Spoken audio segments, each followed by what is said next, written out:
Hi guys. അപ്പോൾ ഇന്ന് എൻ്റെ ഒരു ഇംഗ്ലീഷ് ടെക്സ്റ്റ് ബുക്കിൽ നിന്ന് ഞങ്ങൾക്ക് കിട്ടിയ ഒരു അടിപൊളി പ്രൊജക്റ്റാണ്. മിസ്സ് പറഞ്ഞിട്ടാണ് ഞങ്ങൾ ചെയ്യുന്നത്.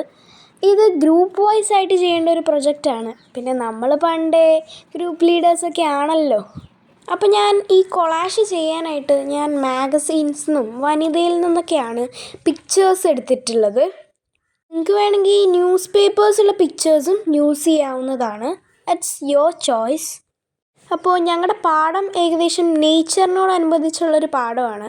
അതുകൊണ്ട് ഞാൻ എൻ്റെ ഒരു ഫ്ലവർ ഗാർഡൻ ആണ് ഉദ്ദേശിച്ചിട്ടുള്ളത്. അപ്പോൾ കിട്ടിയിരിക്കുന്ന പിക്ചേഴ്സൊക്കെ നമ്മൾ ഓരോന്നോരോന്നായിട്ട് ഒട്ടിച്ചു കൊടുക്കുന്നുണ്ട്.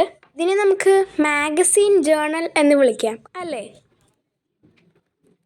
പിന്നെ നിങ്ങളുടെ സ്കൂളിലുണ്ടോ ഇതേപോലത്തെ ഗ്രൂപ്പ് വർക്ക്സൊക്കെ? ഒരു കാര്യം പറയാൻ മറന്നുപോയായിരുന്നു. നമ്മൾ ഫസ്റ്റ് ഒട്ടിച്ച പിക്ചറല്ല, അത് കഴിഞ്ഞിട്ട് ഒട്ടിച്ച ഒരു ഫ്ലവറിൻ്റെ പിക്ചർ ഞാൻ ഹാഫായിട്ട് ഒട്ടിച്ചിട്ടുള്ളൂ. ആ ഒരു പീക്കോക്കും ഈ ഒരു റെഡ് ഫ്ലവറും കൂടെ ഒട്ടിക്കുന്നുണ്ടേ.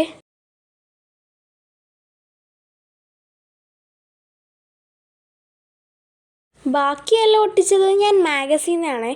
പക്ഷേ ഈ ഒരു സ്റ്റിക്കർ എനിക്ക് ഭയങ്കര കൊതിയായിട്ട് ഞാനിതിൽ പേസ്റ്റ് ചെയ്തതാണ് കേട്ടോ. നമ്മൾ ഹാഫായിട്ട് ഒട്ടിച്ച ആ 2 പിക്ചേഴ്സും ഞാനൊന്ന് ഫുള്ളായിട്ട് ഒട്ടിച്ച് കൊടുക്കുന്നുണ്ട് കേട്ടോ.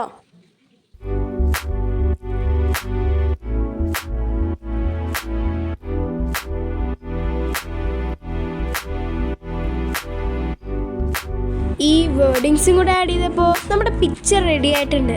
അപ്പോൾ ഇതാണ് നമ്മുടെ പിക്ചറിൻ്റെ ഫൈനൽ ലുക്ക്. വീഡിയോ ഇഷ്ടപ്പെട്ടെങ്കിൽ like, comment, share and subscribe to. Bye guys.